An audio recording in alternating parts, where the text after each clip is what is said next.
मुअज़्ज़ज़ सामिने किराम, अब इसके बाद बिला किसी तमहीद के मैं हज़रत मौलाना खैरुल बशर साहब नादिम मदरसा अनवारुल उलूम कौड़ियाँ को से दरख्वास्त करता हूँ कि हज़रत आएँ और 10 मिनट अपने मवाइदे हसना से हम सामिईन को मुस्तफ़ीज़ फरमाएँ। अस्सलामु अलैकुम व रहमतुल्लाहि व बरकातुहू।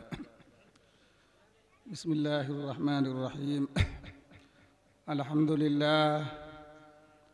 अल्हम्दुलिल्लाहि नहमदुहु व नस्तईनुहु व नस्तगफिरुह व नुअमिनु बिहि व नतवक्कलु अलैहि व नऊज़ु बिल्लाहि मिन शुरूरि अनफुसिना व मिन सय्यिआति अमालिना। मन यहदिहिल्लाहु फला मुज़िल्ल लहु व मन युज़लिलहु फला हादिय लहु व नशहदु अन ला इलाहा इल्लल्लाहु व नशहदु अन्न सय्यिदना व मौलाना मुहम्मदन अब्दुहु व रसूलुहु अम्मा बाद। क़ाल अल्लाहु तबारक व तआला फ़िल क़ुरआनिल करीम फ़अऊज़ु बिल्लाहि मिनश शैतानिर रजीम। बिस्मिल्लाहिर रहमानिर रहीम। इक़रा बिस्मि रब्बिकल्लज़ी ख़लक़। सदक़ल्लाहुल अज़ीम। क़ाल अन्नबिय्यु सल्लल्लाहु अलैहि वसल्लम तलबुल इल्मि फ़रीज़तुन अला कुल्लि मुस्लिम औ कमा क़ाल अलैहि अस्सलातु वस्सलाम। अज़ीज़ान किराम, ये जलसा होने का जो मकसद है, हम यहाँ पे बैठे हुए हैं, सभी लोग जानते हैं, इसलिए कि समझदार हैं। आज इस मकतब के ऊपर और गांव-गांव में जितने भी मकतब हैं, सबके ऊपर कोशिश की जा रही है और बाहर से आए हुए मेहमान चूँकि इस बात के मुस्तहिक हैं कि वो अपना बयान करें। बहरहाल मुझे 10 मिनट दिया गया ताकि मैं अपने स्टेज से अपने लोगों को 2-4 नसीहतें कर सकूं। ऐसे भी मैं 2-4 महीने में यहाँ पे आता हूँ, कुछ न कुछ मकतब ही से मुताल्लिक बातें बताता रहता हूँ। अज़ीज़ान किराम, मैंने आपके सामने कुरान करीम की सिर्फ़ एक आयत तिलावत फरमाई। अल्लाह के रसूल सल्लल्लाहु अलैहि वसल्लम के पास हज़रत जिब्रील अमीन अलैहिस्सलातु वस्सलाम जब पहला पैगाम लेकर के आते हैं तो आप सल्लल्लाहु अलैहि वसल्लम से कहते हैं, इक़रा बिस्मि रब्बिकल्लज़ी ख़लक़, यानी उस रब के नाम से पढ़िए जिसने पैदा किया।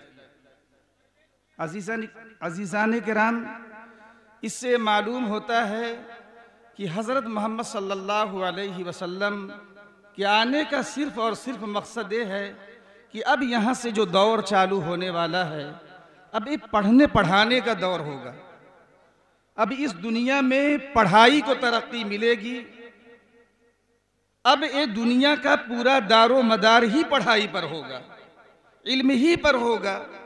इससे पहले अल्लाह के रसूल जितने भी आए, अल्लाह तबारक ताला ने भेजा, हज़रत आदम अलैहिस्सलातु वस्सलाम से लेकर के हज़रत मोहम्मद सल्लल्लाहु अलैहि वसल्लम तक, तो अल्लाह तबारक ताला ने दुनिया में नबियों को दुनियावी ज़िंदगी गुजारने के ऊपर उसकी तालीम देने पर ज़्यादा फोकस किया। आदम अलैहिस्सलातु वस्सलाम चूँकि आए, इंसान हैं, दुनिया को देख रहे हैं, जन्नत से आए हैं, यहाँ पे किस तरीके से ज़िंदगी गुजारना है, कैसे खेती करना है, कैसे लिबास पहनना है, इसके ऊपर हज़ारों साल मेहनत हुई।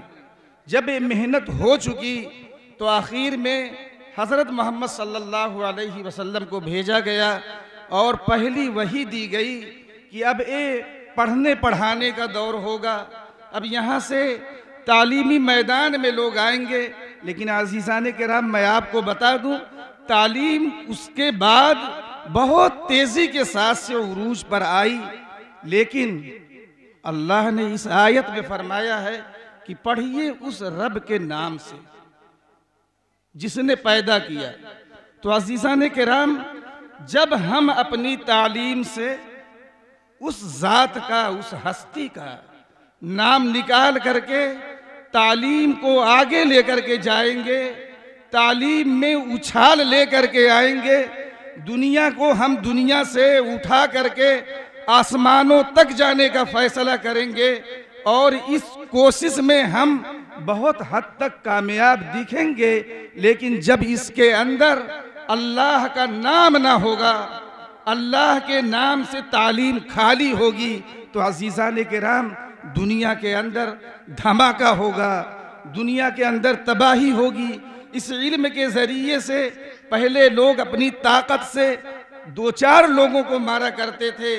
इस इल्म के ज़रिए से, जिस इल्म का दौरा है, इस इल्म से फ़ायदा तो उठाया जाएगा, लेकिन रब ज़ात यानी रब की जो ज़ात है, जब उससे हम बीच से निकाल देंगे इल्म को, तो यही इल्म हमारे लिए नुकसानदेह साबित हो जाएगा। तो आज ये जो हमारे मकातिब हैं, मदारिस हैं, इसी के ऊपर मेहनत कर रहे हैं कि दीन की तालीम जो है वो सबसे अहम है। ये जो मकतब में बच्चों को 7 साल पढ़ाया जाता है, उनको बहुत कुछ सिखा दिया जाता है और उनको इस लायक बनाया जाता है कि तुम्हारे अंदर जो तालीम है वो अल्लाह की ज़ात के साथ जुड़ चुकी है। अब दुनिया में जाइए, पढ़िए, साइंस पढ़िए, ज्योग्राफिया पढ़िए, सब कुछ पढ़िए, मेडिकल साइंस में आगे जाइए, लेकिन यहाँ पे अगर हम तालीम से आरी रह गए, खाली रह गए, तो यही इल्म हमें अज़ीज़ान किराम नुकसान पहुँचाएगा। मैंने आपके सामने एक हदीस पढ़ी है। अल्लाह के रसूल सल्लल्लाहु अलैहि वसल्लम ने फरमाया कि इल्म का हासिल करना, इल्म का ढूंढना, इल्म की चाहत में निकलना, इल्म का तलाश करना, ये तमाम मुसलमानों के ऊपर फ़र्ज़ है। चाहे हम अपने बचपने में इससे दूर रहे हों, तो बड़े होने के बाद भी हमें इस बात को सीखना होगा। मौलाना साहब ने बताया कि उलमाए किराम से अपने आप को जोड़ना होगा, उलमाए किराम से अपनी सोहबत अख्तियार करनी होगी, उलमाए किराम का दामन पकड़ना होगा, उलमाए किराम से उल्फत व मोहब्बत पैदा करना होगा। तो अज़ीज़ान किराम, जब हम इल्म अल्लाह के नाम के साथ अल्लाह की ज़ात को उसमें शामिल करके लेके चलेंगे, तो जो नताइज होगा वो आपके सामने होगा और वो आपके सामने है। मेरा बचपना था इसी गांव में, जब मैं आता था आज से 30 साल पहले, रात में या दिन में, तो किसी दूसरी चीज़ के लिए आया करता था,